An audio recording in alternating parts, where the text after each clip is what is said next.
Baik, Assalamualaikum warahmatullahi wabarakatuh. Sudah terdengar suaranya? Sudah, Bapak. Baik, sebentar. Baik, Alhamdulillahirrahmanirrahim. Segala puji mari kita panjatkan kepada Allah Subhanahu wa Ta'ala yang senantiasa memberikan nikmat kepada kita, tidak pernah berhenti, dan menjadi kewajiban kita lah pada akhirnya untuk terus-menerus berterima kasih, bersyukur, dan menggunakan nikmat itu untuk hal-hal yang baik. Salawat dan salam semoga senantiasa tercurah pada Nabi kita, Nabi Muhammad SAW, seluruh keluarganya, seluruh sahabatnya, dan juga seluruh pengikutnya. Baik, hari ini kita masuk ke materi berikutnya. Aduh, sebentar. Oh, yang ini.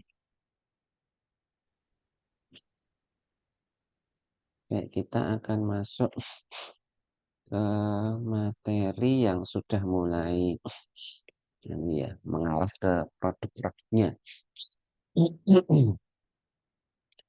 Kita akan belajar manfaat kedelai. Jadi, seperti yang sudah kita ketahui bahwa eh, di Indonesia itu konsumsi kedelai sangat tinggi. Penyebabnya adalah karena kita itu sangat mengandalkan kedelai sebagai sumber protein. Padahal sebenarnya kita memiliki laut yang luas, jadi ya idealnya sumber protein kita mestinya adalah ikan. Tapi ternyata kita tergantung sekali pada kedelai. Tentu saja tahu dan tempe adalah sumber protein yang paling populer di Indonesia. Nah, yang jadi masalah bagi kita adalah kedelai itu sulit, maaf, bisa dibudidayakan di Indonesia, tetapi produktivitasnya tidak akan sebaik ketika dibudidayakan di daerah subtropis. Nah, sehingga sampai sekarang kita masih terus setiap tahun itu kita mengimpor kedelai. Kedelai sendiri itu sudah kita kenal ribuan tahun dan menjadi salah satu kacang-kacangan yang paling populer selain kacang tanah ya. Nah, uniknya di negara-negara Asia, kedelai itu difermentasi menghasilkan produk pangan kedelai fermentasi yang ternyata manfaatnya luar biasa. Nanti kita bahas ya. Karena potensi keuntungan kesehatan, kedelai makin populer 30 tahun terakhir di negara barat. Jadi orang barat itu tidak ada yang memfermentasi kedelai. Bahkan tidak banyak yang mengkonsumsi kedelai karena kedelai itu di sana fokusnya lebih banyak untuk makanan ternak. Tapi di Asia kita mengolah kedelai. Karena banyak penelitian mulai tahun 60-an akhir, 70-an, 80-an, kedelai olahan kedelai semakin dikenal di negara barat, makin populer, penelitiannya makin banyak sehingga sekarang kita sudah memahami manfaat kedelai.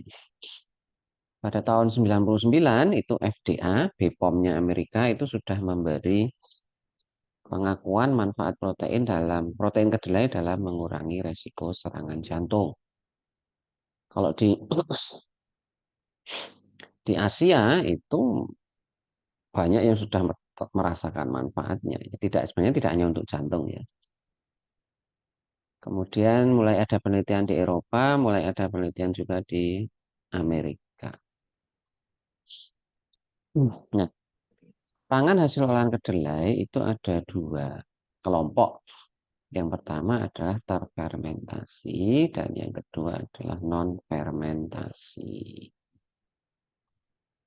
Kalau yang terfermentasi, yang kita kenal di Indonesia tentu saja adalah tempe yang paling populer.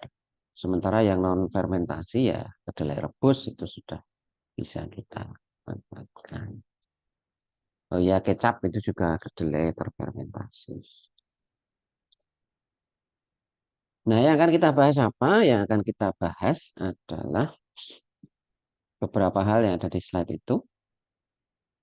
Komposisi, konsumsi, natto.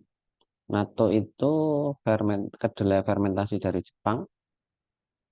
Itu yang saat ini, sampai saat ini, dipahami oleh masyarakat ilmiah pangan dan gizi itu yang paling berkhasiat. Mungkin tempe sebenarnya juga khasiatnya tidak kalah, cuma penelitian tentang tempe sepertinya belum sebanyak penelitian tentang natto. Karena kalau natto itu penelitiannya memang orang Jepang itu benar-benar serius sekali penelitian natto ini.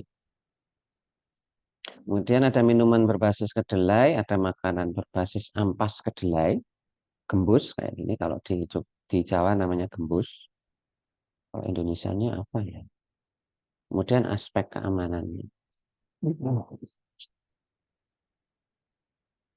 Nah, kedelai terfermentasi itu ada beberapa. Di Indonesia tentu yang paling kita kenal adalah tempe dan kecap. Selain tempe dan kecap, ada miso, ada natto, ada tofu yang difermentasi. Kemudian ada susu kedelai yang dijadikan yogurt, misalnya itu masuk kelompok susu kedelai terfermentasi. Gitu. Nah, itu pendahuluannya. Oh ya, masih ada ini ya. Kemudian ada kedelai non fermentasi. Itu ada yang hijau, edamame seperti ini. Kemudian kedelai kuning, kecambah. Nah, kalian juga mungkin kalau makan sayur kadang-kadang ada kecambah kedelainya. Kemudian ada tepung kedelai, ada susu kedelai, ada tofu atau tahu. Kemudian ada okara.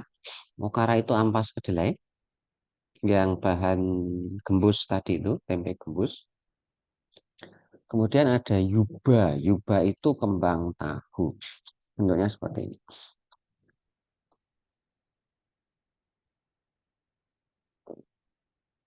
Baik, kita lanjutkan. Nanti kita bahas juga sekilas beberapa di antaranya. Oh, ini sedikit tambahan informasi kembang tahu. Mungkin Anda pernah makan kembang tahu, tetapi mungkin nggak tahu kalau itu kembang tahu. Kembang tahu atau yuba itu adalah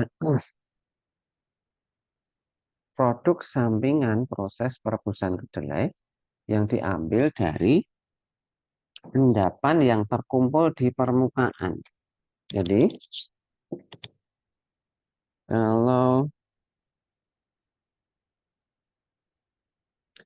kalian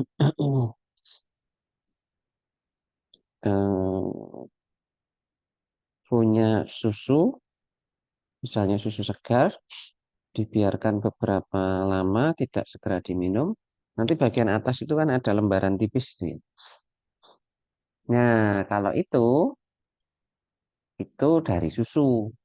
Tapi kalau kembang tahu itu dari tahu atau dari susu kedelai. Jadi kita punya kedelai, direbus, digiling, diperas, kemudian dibiarkan. Itu nanti bagian atas juga akan membentuk lembaran seperti susu itu. Nah, yang seperti itu kita sebut sebagai kembang tahu. Gitu. Mudah-mudahan pernah, ya, pernah tahu itu.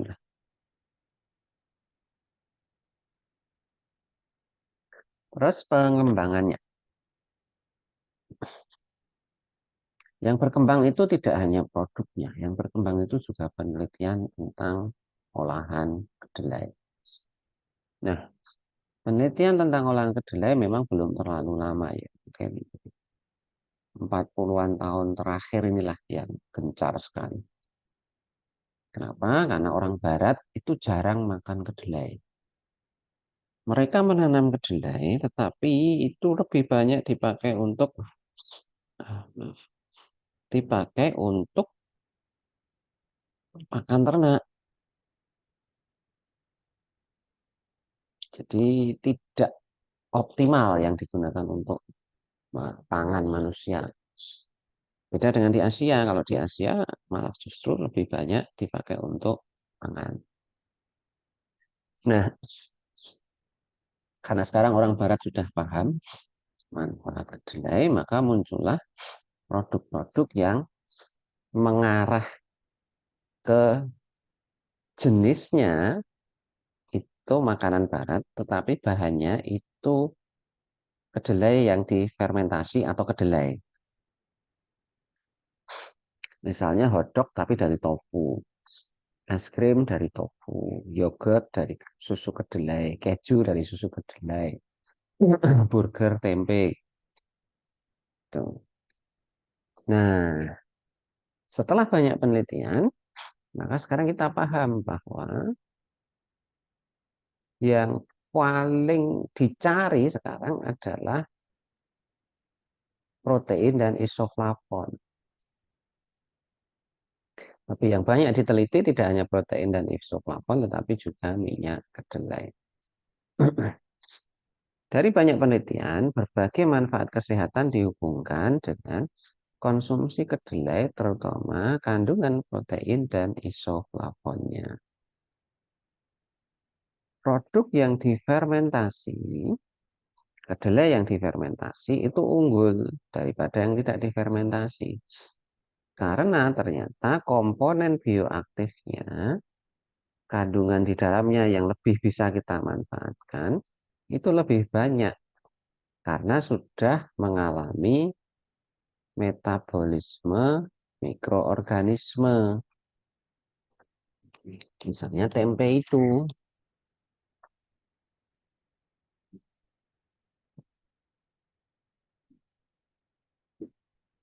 Berikutnya kita lihat dulu komposisi utama kedelai.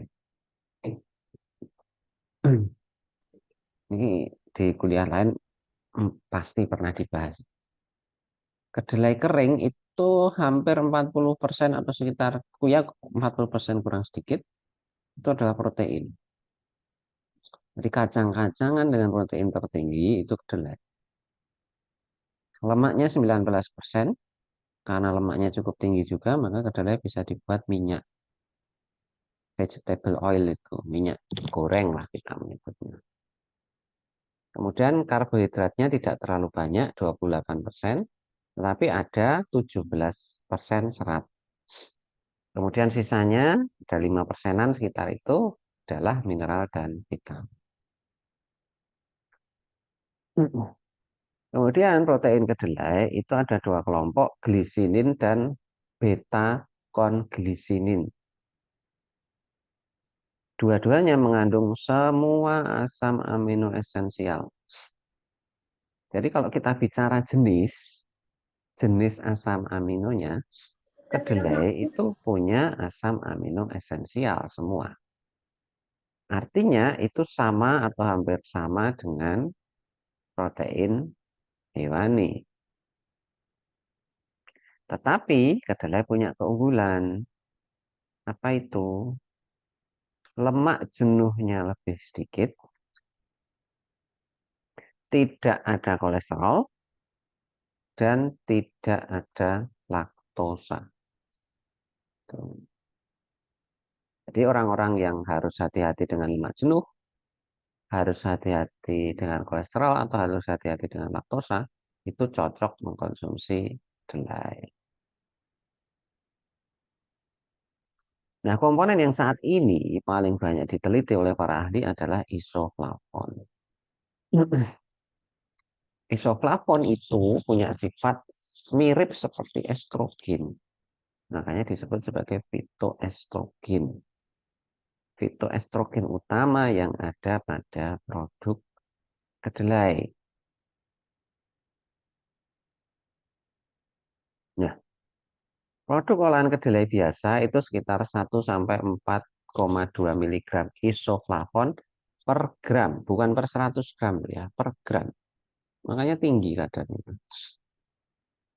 Kemudian suplemen isoflavon dari kedelai ada kan, tapi saya belum pernah ketemu sih kalau di pasaran dan saya belum pernah menggunakan. Tapi kalau kita ketik isoflavon suplemen gitu, kita bisa jumpai gambarnya. Kemudian isoflavon utama adalah genistin, daidsin, dan glisitein jenisnya ini. Tapi yang lebih banyak dipelajari genistin dan daidsin. Yang saya bisa jumpai di beberapa buku atau jurnal itu genistin dan daidsin ini. Mungkin karena glisitein itu terlalu rendah kadarnya atau bagaimana. Saya juga belum paham. Nah, kemudian kita lihat konsumsi kedelai. Tadi saya sampaikan, orang orang Asia itu konsumsi kedelainya tinggi. Negara Barat itu konsumsi kedelainya rendah sekali. Kita bisa bandingkan, orang Jepang itu konsumsi kedelainya luar biasa. Mereka makan kedelai, mereka makan ikan. Jadi proteinnya banyak sekali mereka. Di Jepang hariannya rata-rata kedelai itu 30 gram. Di Korea 20 gram, di Indonesia 20 gram. Tapi di Amerika itu kurang dari 1 gram. Nah, yang unik apa? Orang Cina itu tidak terlalu banyak mengkonsumsi kedelai. Beda kayak Jepang, Indonesia. Nah, dari sini, di penelitian yang lain, dari sumber yang lain, kalau saya tidak salah ingat, kemudian ada tulisan mengenai asupan harian isoflavon. Kalau negara-negara Asia itu asupan harian isoflavonnya tinggi, 50 sampai 100 miligram per hari. Amerika, Kanada, Inggris itu rendah.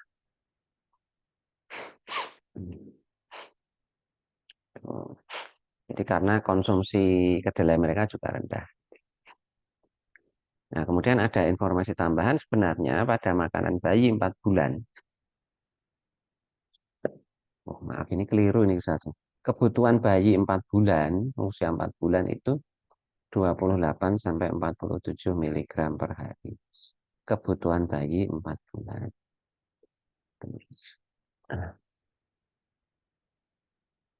Jadi kalau melihat ini ya bayi-bayi di negara barat itu kekurangan isoflavon.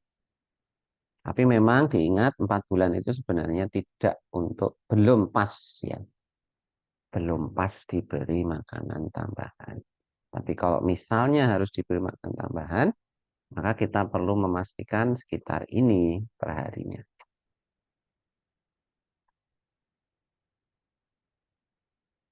Kemudian ada penelitian yang menghasilkan seperti ini. Kalau kita punya bayi yang sudah diberi makanan ya, makanan bubur gitu ya, bukan ASI saja, bukan ASI saja. Pada bayi yang mengkonsumsi makanan berbasis kedelai, kadar isoflavon pada plasma darahnya itu 1640 nanomol per liter untuk genistein dan 1160 nanomol per liter untuk daidzein.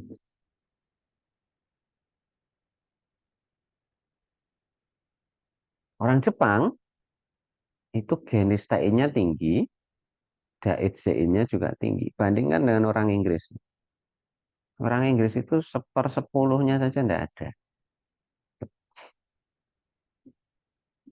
Nah, apa sebenarnya manfaat daidzein?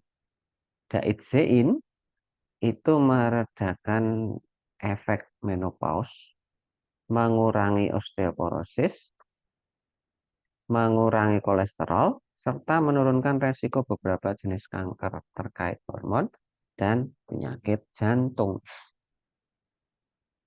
Jadi, mengkonsumsi kedelai, apalagi yang terfermentasi, itu manfaatnya besar. Karena kita dapat zat bioaktif yang kita butuhkan untuk menangani. Sementara untuk genistein itu diperkirakan dapat membantu menurunkan resiko penyakit kanker ataupun, oh maaf, ya menurunkan resiko penyakit kanker. Nah, sampai di sini dulu. Ada yang ingin ditanyakan? Silakan.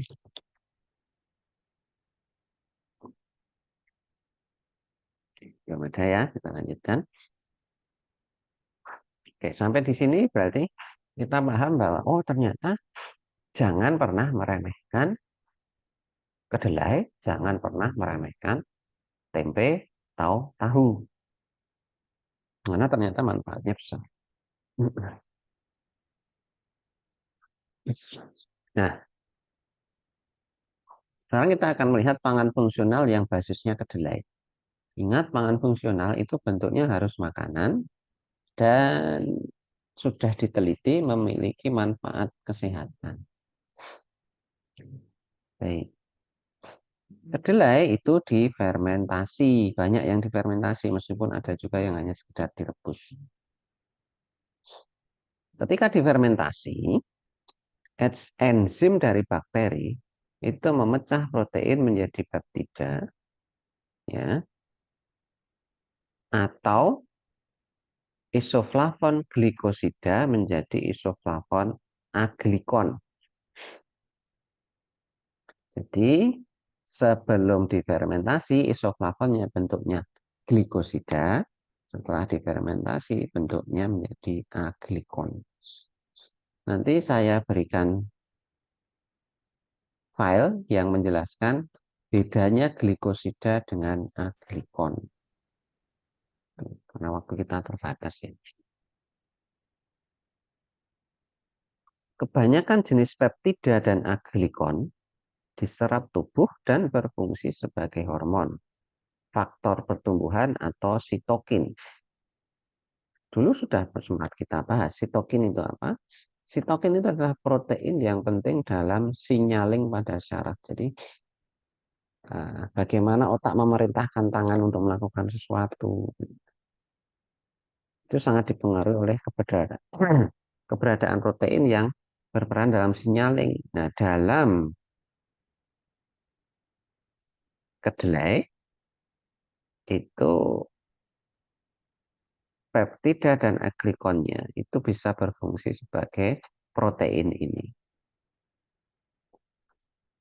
Jadi dari sini kita bisa menyimpulkan, oh berarti misalnya kita bisa mempertahankan refleks kita bisa mempertahankan kesehatan syaraf kita itu dengan mengkonsumsi kedelai. Apalagi kedelai yang sudah difermentasi. Bakteri yang memfermentasi ini juga membentuk komponen seperti menaquinone 7, natokinase, asam dipikolenat, dan asam aminobutirat yang berperan dalam mengatur fungsi fisiologis tubuh. Itu. Kita lanjutkan. Ya, sekarang kita masuk ke jenis olahannya.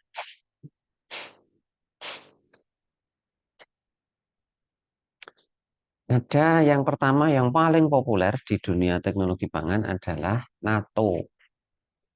Natto ini adalah kedelai yang difermentasi dan berasal dari Jepang. Makanan ini berasal dari Jepang. Metodenya, kacang kedelai direbus atau dikukus, kemudian diberi Bacillus subtilis, tapi tidak diberi garam. Nanti akan jadi natto. Bentuknya kayak yang ada di gambar itu. Di beberapa marketplace itu ada yang jualan tuh natto. Tapi saya belum pernah jumpai natto di pasar tradisional.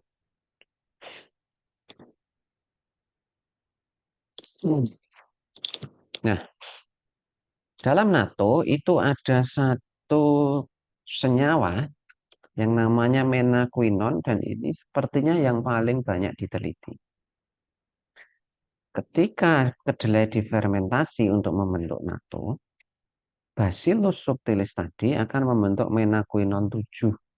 yang biasa disingkat MK7, yang merupakan tipe vitamin K2. Nah, vitamin K2 ini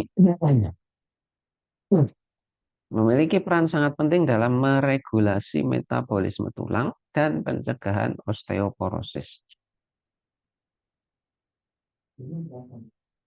Begitu luar biasanya ini, sampai seingat saya, kasus osteoporosis yang terendah itu ada di Jepang. Karena mereka biasa mengkonsumsi natto. Entah itu masih muda atau sudah tua atau sudah tua sekali, itu kasus osteoporosis kecil, sangat kecil di Jepang. Tuh. Karena ini kuncinya ada di konsumsi natto yang di dalamnya ada menakwinone. Kadar menakwinone dalam natto itu 100 kali keju. Jadi keju juga ada tapi kecil jumlah. Nah, ini penelitian lama. Tikus yang diberi diet mengandung MK7 akan meningkatkan kadar MK7 pada serum darahnya dan pada pembuluh nadi paha dan mencegah penurunan bobot tulang dan kadar kalsium tulang paha. Itu yang menakwinone. Kaitannya terkait dengan kesehatan tulang. Jadi memang sesuai dengan judul mata kuliahnya ya, kita mencoba mencari yang kaitannya dengan penyakit tidak menular.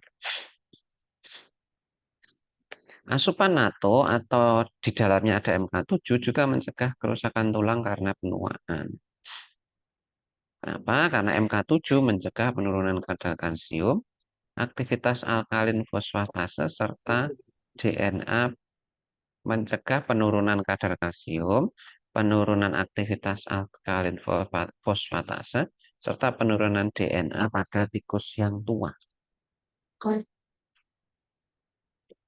Pada wanita yang sudah menopause, ini penelitian tahun 2006 ya, Ikeda, kepadatan tulang pinggang berbanding lurus dengan konsumsi MK7.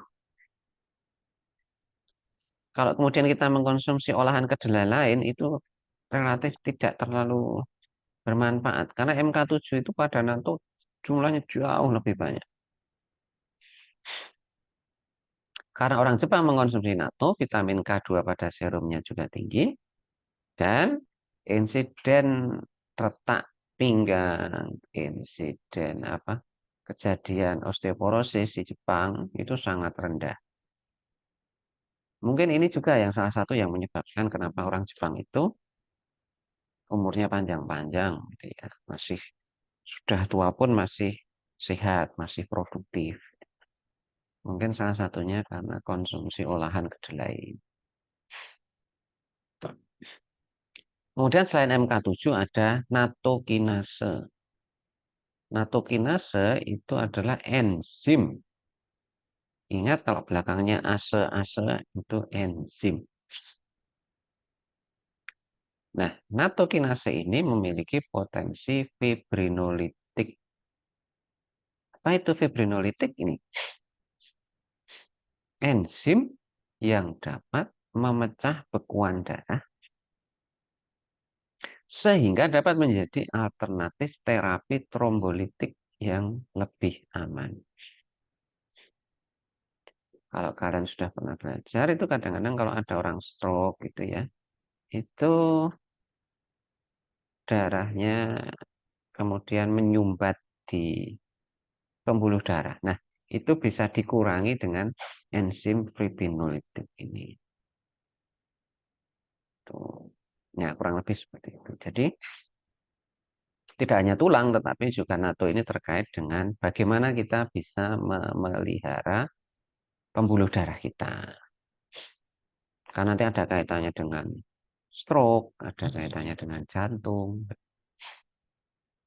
NK ini, NATO kinase itu biasa disingkat NK ya, adalah enzim yang dikeluarkan oleh Bacillus subtilis.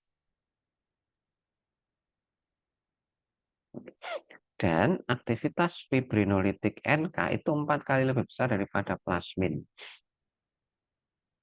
enzim yang bertanggung jawab pada lisis atau pecahnya integritas membran sel dari blood clot atau penggumpalan darah. Jadi sebenarnya NATO ini jauh lebih efektif daripada plasmin ini. Jadi sepemahaman saya ya, kalau ada orang yang kena stroke itu kadang-kadang penanganannya dengan yang ini, plasmin ini. Jadi supaya tidak menggumpal, maka darahnya itu dibuat lisis, itu pecah gitu, selnya itu, sehingga tidak menggumpal, sehingga bisa mengalir lebih cepat, kemudian bisa dibuang. Nah, NATO ternyata efektivitasnya 4 kali lebih besar. Mungkin ini juga yang kemudian menyebabkan tidak banyak orang Jepang yang kena serangan jantung.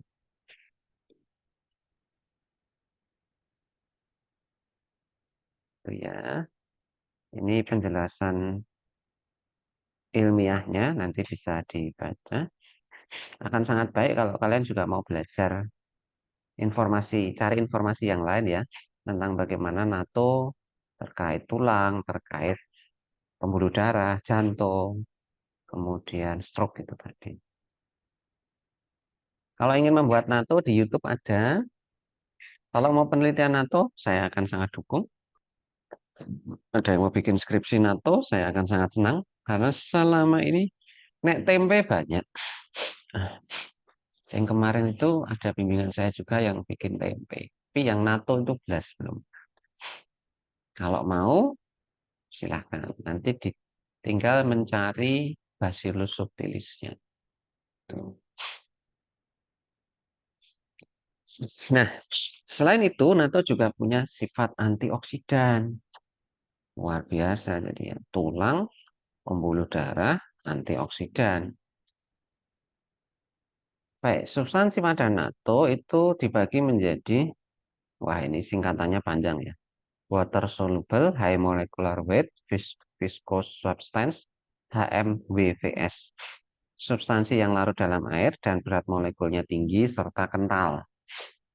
Kemudian ada yang low molecular weight. Berat molekulnya rendah, tetapi justru penghambatan radikal bebasnya paling baik. Kemudian ada ekstrak air dari kedelai. Jadi ada airnya NATO itu. Pembab. Ya. Nah yang menarik,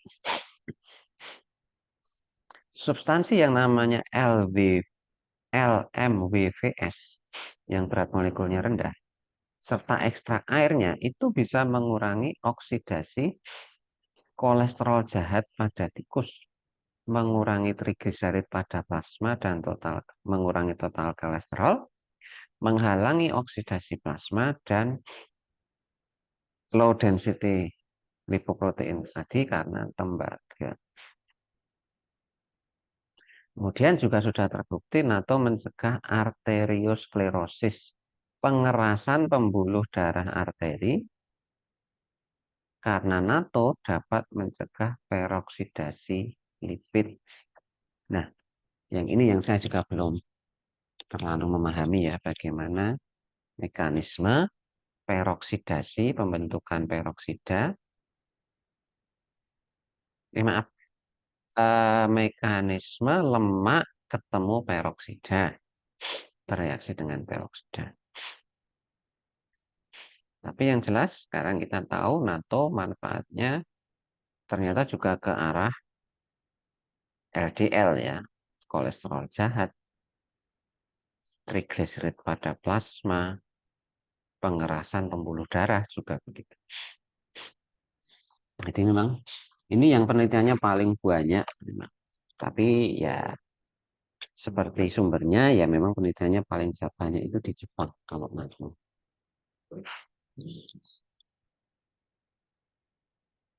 Nah, tidak berhenti di situ.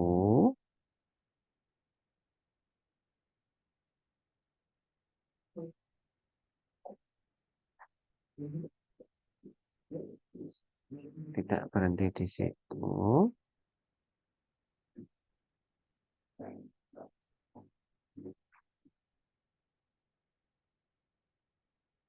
sebentar, sebentar.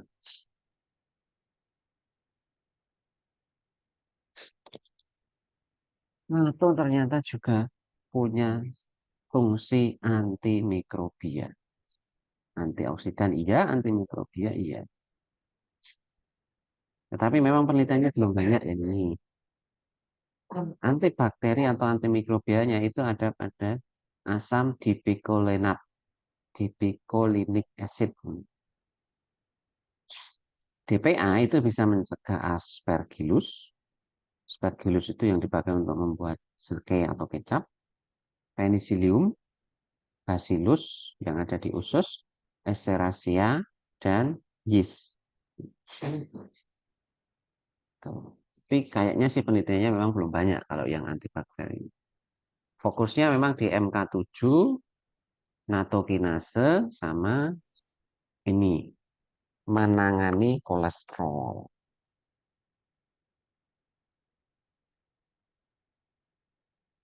Ya.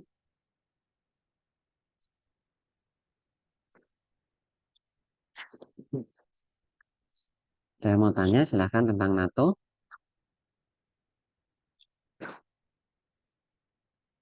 Baik, yang kemudian banyak diteliti juga selain NATO adalah tempe. Tapi sama ya, tempe itu penelitiannya juga Jepang, Mas. Seringkali Indonesia itu kalah cepat penelitiannya dengan Jepang terkait tempe ini. Padahal ini adalah makanan asli Indonesia. Tempe itu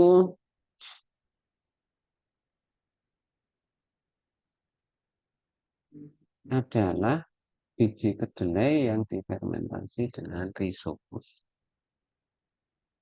Rhizopus ini membuat enzim yang bisa menghidrolisis komponen kedelai. Kemudian nanti akhirnya itu bisa menghilangkan anti gizi. Nah, tadi saya membuat namanya, membuat. Jadi ada antitripsin, ada asam fitat, goitrogen, dan hemaglutinin. Antitripsin itu apa, hemaglutinin itu apa, ini ada di komen ya. Nanti insya Allah saya siapkan filenya dulu, supaya lebih mudah dipelajari. Nanti insya Allah rekornya juga saya unggah di YouTube juga.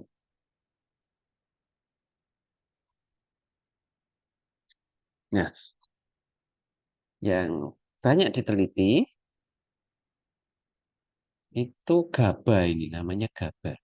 Gamma aminobutyric acid. Asam aminobutirat gamma. Aktivitas antioksidannya tinggi dan GABA ini meningkat ketika di kedelai ada, di kedelai ada, tetapi di tempe itu jauh lebih tinggi. Kemudian GABA ini mencegah kenaikan tekanan darah sistolik. Jadi hipertensi itu cocok banget makan tempe. Kemudian GABA ini juga berfungsi sebagai neurotransmitter pada sistem saraf. Jadi yang meneruskan sinyal-sinyal pada sentral. Mirip-mirip sitokin tadi.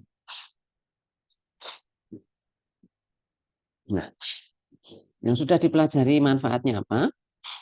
GABA itu mencegah ketidaknyamanan, misalnya seperti sulit tidur, perasaan cemas pada saat menopause. Dan GABA juga bisa digunakan untuk memperbaiki atau memperlancar aliran darah di otak.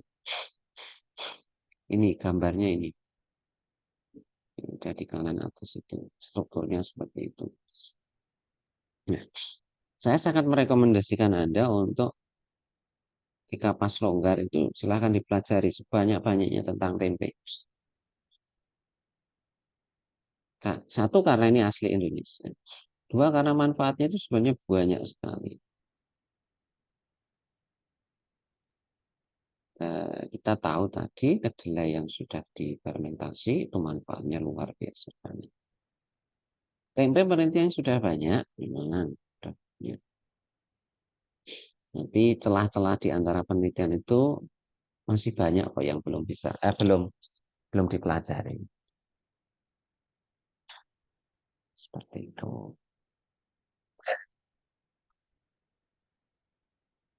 Jadi maaf ya, tidak terlalu banyak materi tentang tempe. Nanti silahkan mencari informasi tambahan juga tentang tempe. Yang ketiga adalah minuman kedelai yang kaya aglikon. Baik, aglikon itu apa? Aglikon itu adalah bagian dari glikosida. Glikosida sendiri adalah senyawa yang terdiri dari dua bagian, yaitu gula yang kita sebut glikon dan bukan gula yang kita sebut sebagai aglikon. Aglikon adalah senyawa organik mirip-mirip alkohol yang bersenyawa dengan bagian glikosida yang bergula ini, tetapi bagian bukan gula. Oh maaf, bagian bukan gulanya.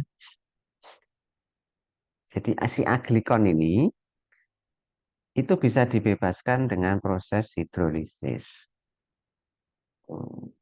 Apa itu hidrolisis? Hidrolisis itu pemisahan zat pakai reaksi kimia, tetapi menggunakan air.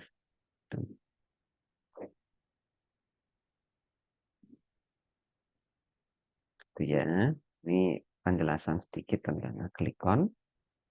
Kemudian isoflavon utama pada kedelai tadi sudah kita singgung, genistin dan daidsin itu berada dalam bentuk glikosida pada kedelai dan pada produk kedelai yang non fermentasi.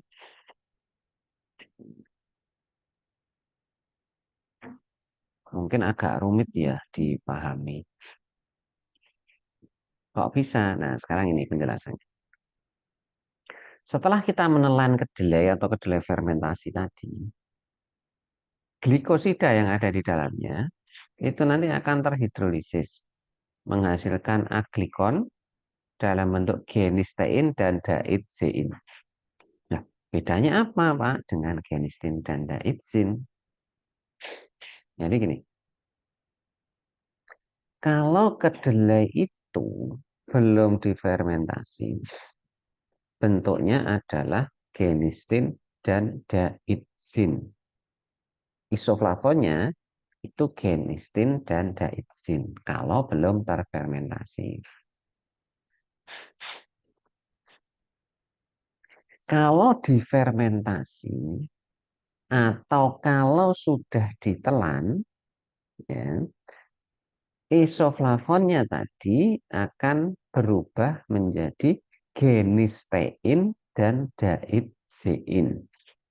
Siapa yang mengubah? Ada enzim yang namanya glukosidase yang itu adanya di mukosa usus dan ada juga di bakteri usus.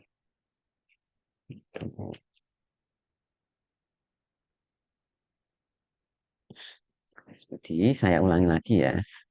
Kalau belum terfermentasi, itu yang ada adalah genistin dan daidsin.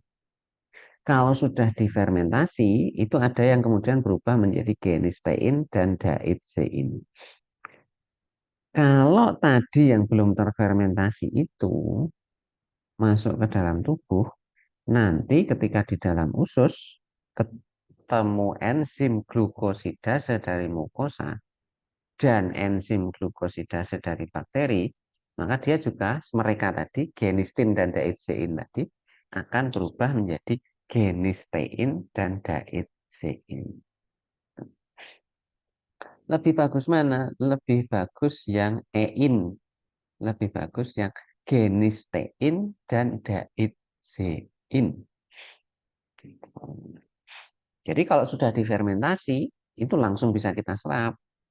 Tapi kalau belum difermentasi, genistin dan daidzein itu perlu waktu untuk berubah menjadi genistin dan daidsin itu perlu waktu untuk berubah menjadi genistein dan daidzein. Nah, secara sederhana begitu. Nah, kalau kita di Asia itu banyak makanan tradisional Asia dari kedelai yang sudah difermentasi. Jadi masuk itu bentuknya sudah genistein dan daidzein. Nah, banyak bakteri asam laktat memiliki aktivitas glikosidase ini, mengubah glukosida menjadi aglikon, misalnya pada fermentasi susu kedelai. Lactobacillus ternyata bisa memfermentasi seluruh glukosida menjadi aglikon. Aglikon itu yang genistein dan daidzein tadi ya, hanya dalam 12 jam. Tuh. Makanya kalau kita sebenarnya minum Yakult itu kan juga lactobacillus kan ya.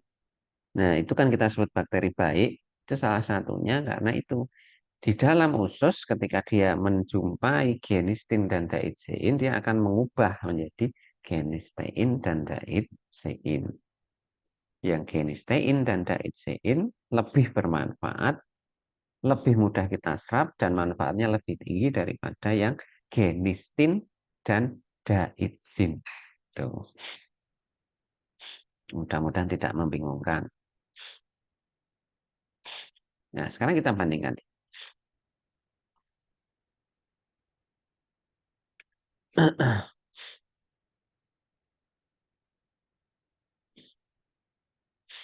Susu kedelai itu tidak difermentasi. Tofu tidak difermentasi. Tapi tempe dan miso itu difermentasi. Pasta juga ada yang difermentasi. Kita lihat. Tadi sudah saya sampaikan yang tein-tein ini itu manfaatnya lebih besar. Susu kedelai ini yang glikosida, genistin, dan daidzein tinggi sekali. Yang genistein dan daidzein rendah. Dibandingkan ini maksudnya. Dibandingkan yang glikosidanya. Tapi begitu tempe itu genisteinnya lebih tinggi daripada genistinnya, daidzeinnya lebih tinggi daripada daidzinnya. Jadi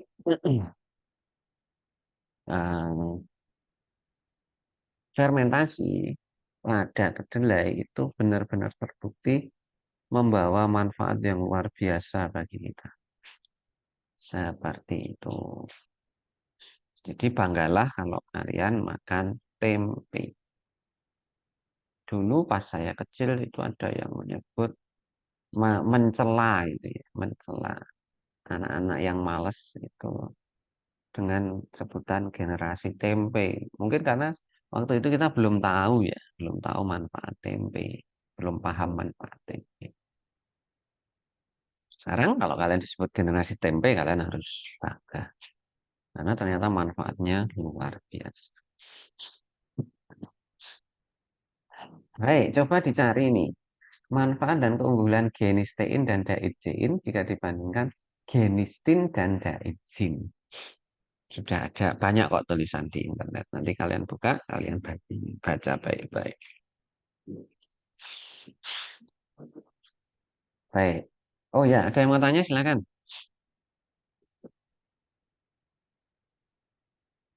Tidak ada. Sekarang kita lihat efek hipolipidemik. Ada satu produk namanya Soy Pro. Kayaknya di Indonesia tidak ada. Soy Pro itu susu kedelai yang difermentasi dengan bakteri asam laktat. Jadi kayak Yakult itu tapi bahannya susu kedelai. Terbukti bisa mengurangi trigliserid dan mencegah diferensiasi sel. Trigliserid itu lemak ya dalam darah. Tapi kalau kandungannya terlalu tinggi, kadarnya terlalu tinggi, itu akan memicu efek kesehatan. Jantung, kolesterol, stroke. Secara sederhana begitu ya. Tentu tidak sesederhana ini. Saya yakin Anda pernah belajar triglycerid sebelumnya. Kemudian ada istilah tadi diferensiasi sel. Diferensiasi sel itu ketika sel yang kurang khusus Saya menerjemahkannya dari bahasa Inggris ya, mungkin kurang baik ya. Sel kurang khusus menjadi jenis sel yang lebih khusus. Jadi terjadi perubahan sel gitu ya. Jadi secara kasarnya itu sel yang kita miliki itu karena sesuatu hal, polusi atau yang lain, itu kemudian dia berubah gitu. Nah, pada ini nih, poin berikutnya nih. Ketika kita belajar sitopatologi, saya juga nggak pernah belajar ini sih. Saya baca saja ya. Tingkat diferensiasi sel ini, jadi sel yang kurang khusus berubah menjadi sel khusus, levelnya itu dipakai untuk mengukur perkembangan kanker atau tumor. Jadi pertumbuhan yang liar dari sel itu. Hmm. Seharusnya tidak sebesar itu, tetapi kemudian karena tumbuh liar menjadi lebih besar dari biasanya. Nah, salah sederhana begitulah, mungkin bisa lebih dipahami. Nah, tikus yang diberi soy pro ini, susu kedelai yang difermentasi, itu terbukti juga menunjukkan penurunan kadar kolesterol.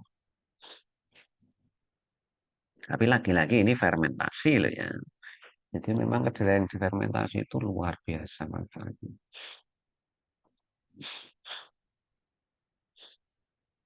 Kemudian ada percobaan lain, terus maaf ini saya lupa nggak nulis sumbernya ya.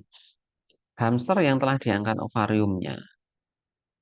Ketika diberi susu kedelai yang difermentasi dengan bifidobacteri, kalau kita biasanya kan fermentasinya lakto ya, bukan bifido ya. Hal ini di bifido menurunkan resiko aterosklerosis, menurunkan level trigliserid, dan menurunkan kolesterol. Aterosklerosis sering kita sebut ya, apa itu? Penyempitan dan pengerasan pembuluh darah arteri akibat plak pada dinding pembuluh darah. Jadi ada pengendapan di dinding dalam pembuluh darah, sehingga nanti diameternya berkurang, ya hipertensi, stroke, jantung.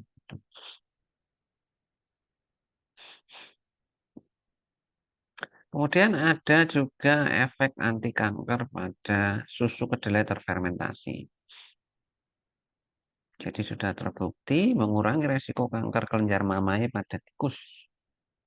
Kemudian juga mengurangi volume tumor. Mengurangi. Ya.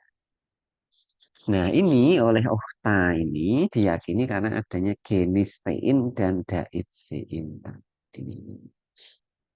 Ingat, kalau sudah difermentasi, genistein dan daidzein-nya naik drastis.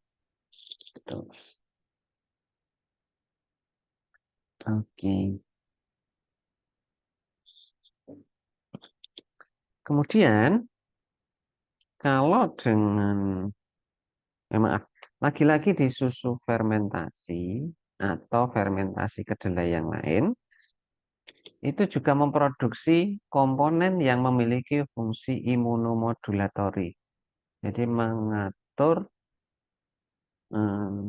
daya kekebalan tubuh. Nah, mengatur kekebalan tubuh. Nah, ini ternyata juga luar biasa.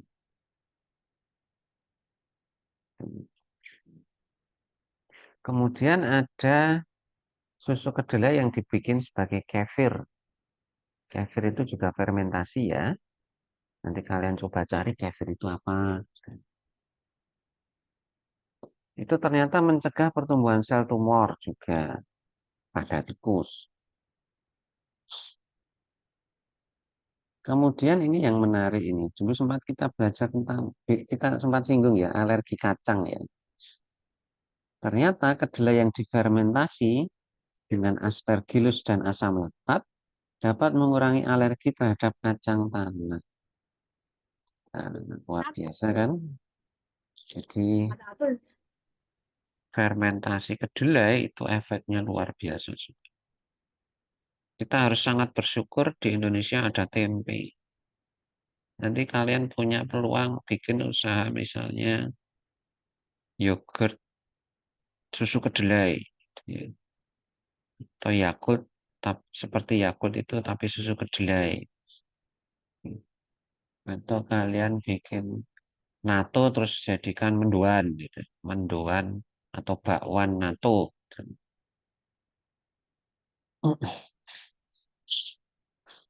Kemudian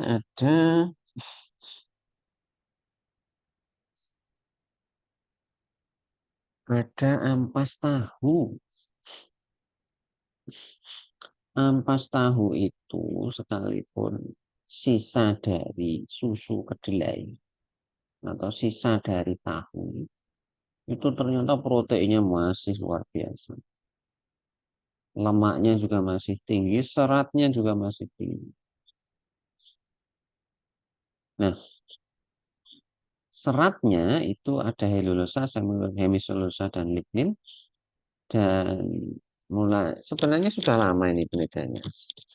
Belum ya 2000-an awal atau sebelumnya itu sudah ada penelitian, banyak penelitian tentang ampas tahu. Ini juga bagus juga nih kalau kalian mau bikin skripsi ampas tahu.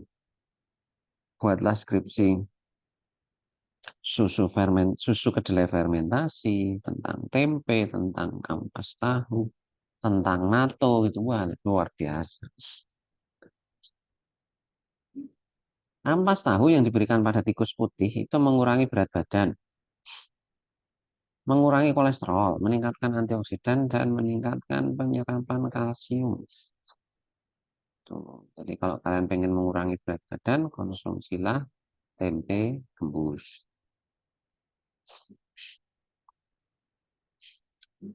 Di penelitian yang lain, terbukti juga bahwa pemberian pakan berbasis okara itu mengurangi resiko kegemukan.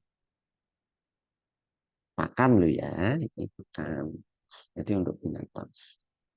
Jadi kedelai adalah sumber protein yang sangat baik.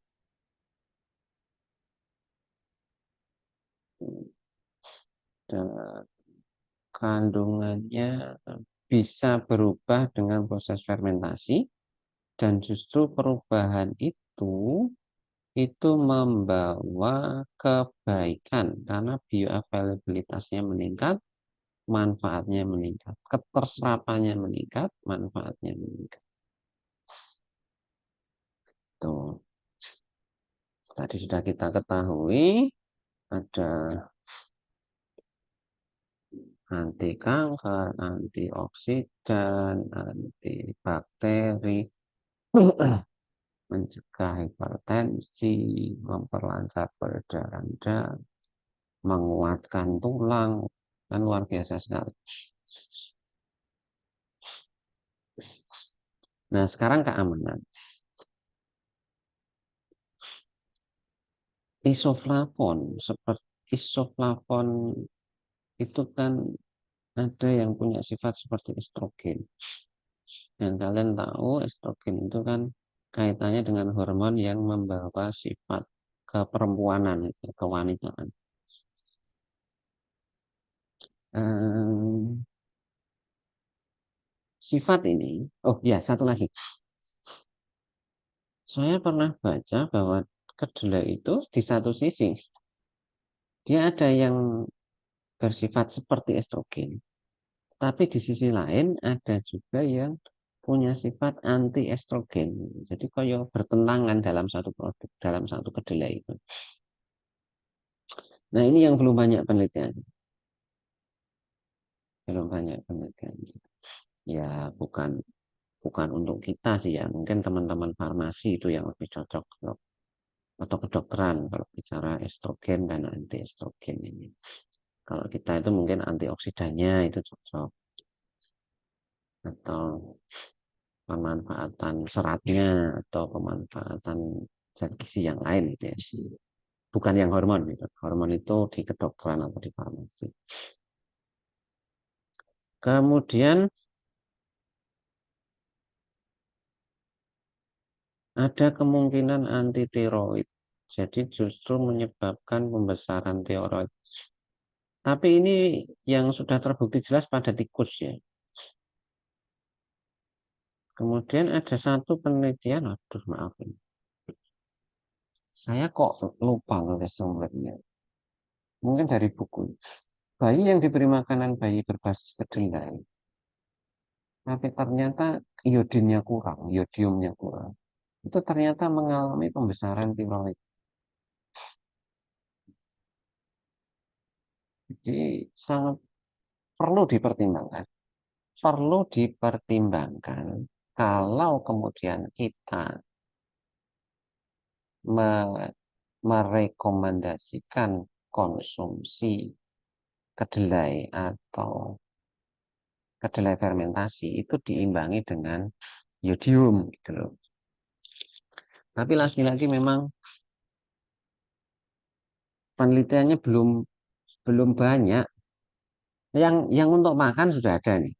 Hewan yang diberi pakan berbasis kedelai, kayak yang tadi saya cerita di Amerika, itu kan kedelai itu lebih banyak untuk makan ya. Itu ternyata membutuhkan asupan iodium 2 kali lipat lebih besar daripada hewan yang pakannya tidak apa ya, tidak didominasi oleh kedelai gitu lah. Tidak banyak kandungan kedelai dalam makannya ini. Nih, jadi kita belum belum terlalu memahami ya, tetapi pernah ada penelitian yang menyebut kalau banyak mengkonsumsi kedelai itu ternyata tiroidnya membengkak sehingga perlu diimbangi dengan iodium yang lebih banyak itulah secara sederhana seperti itu mudah-mudahan bisa dipahami. Nih, kenapa bisa seperti itu? Ada yang menyatakan gini, masukkan kedelai ketika kita memberi asupan kedelai itu mungkin akan mengurangi efisiensi dari fungsi hormon tiroid dan kedelai sendiri mengandung dihidrogen yang akan mengganggu penggunaan iodin atau fungsi dari kelenjar tiroid. Nah, sehingga kita perlu nambah iodium intinya gitu. Tetapi komponen apa di dalam kedelai yang membawa efek anti tiroid itu masih harus dicari, gitu. Masih harus dicari. Kemudian yang berikutnya, kalau ada tikus diberi genistein, kalau ini seingat saya, memang tikus itu diberi genistein saja. Jadi genisteinnya diambil kemudian diberikan ke tikusnya, itu ternyata mengganggu organ reproduksi. Tapi pada tikus, kalau manusia belum kita belum tahu. Tapi ingat ini genistein bukan kedelai. Jadi genisteinnya diambil dari kedelai fermentasi, kemudian diberikan ke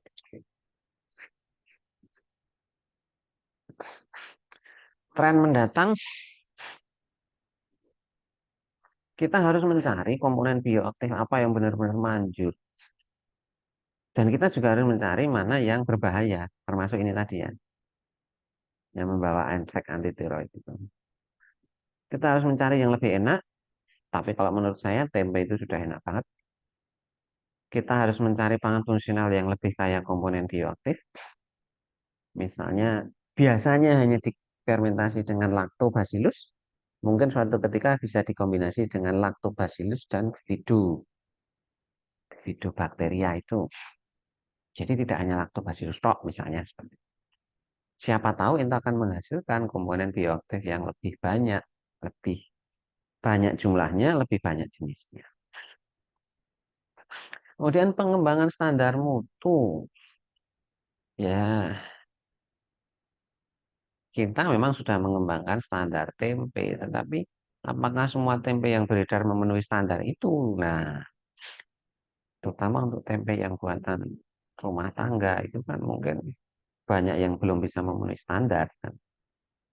Kemudian yang berikutnya bagaimana kita perlu mengatur klaim.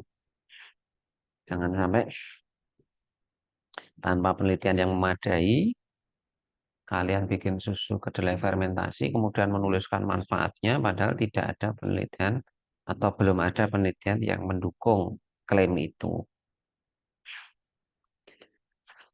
Baik, saya kira itu saja yang bisa saya sampaikan. tentang kedelai, nanti diingat ya, daidzein, genistein, manfaatnya apa, bedanya apa dengan yang daidzein sama genistein.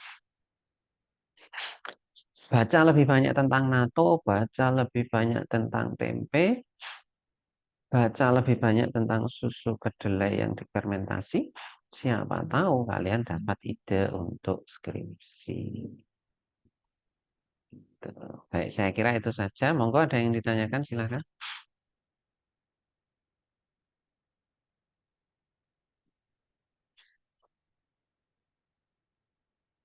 Ada? Baik, tidak apa-apa. Nanti saya akan kirimkan filenya. Eh, Kalau ada pertanyaan mungkin bisa ditunda pekan depan. Pekan depan kita masih ketemu sekali lagi. Pekan berikutnya kita ujian tengah semester. Saya belum ngobrol terkait jenis soalnya dengan Bu Bika, jadi ditunggu saja. Nanti kalau keputusannya apakah isi atau pilihan ganda atau bentuk yang lain nanti akan saya sampaikan. Saya kira itu saja. Terima kasih. Assalamualaikum warahmatullahi wabarakatuh. Waalaikumsalam warahmatullahi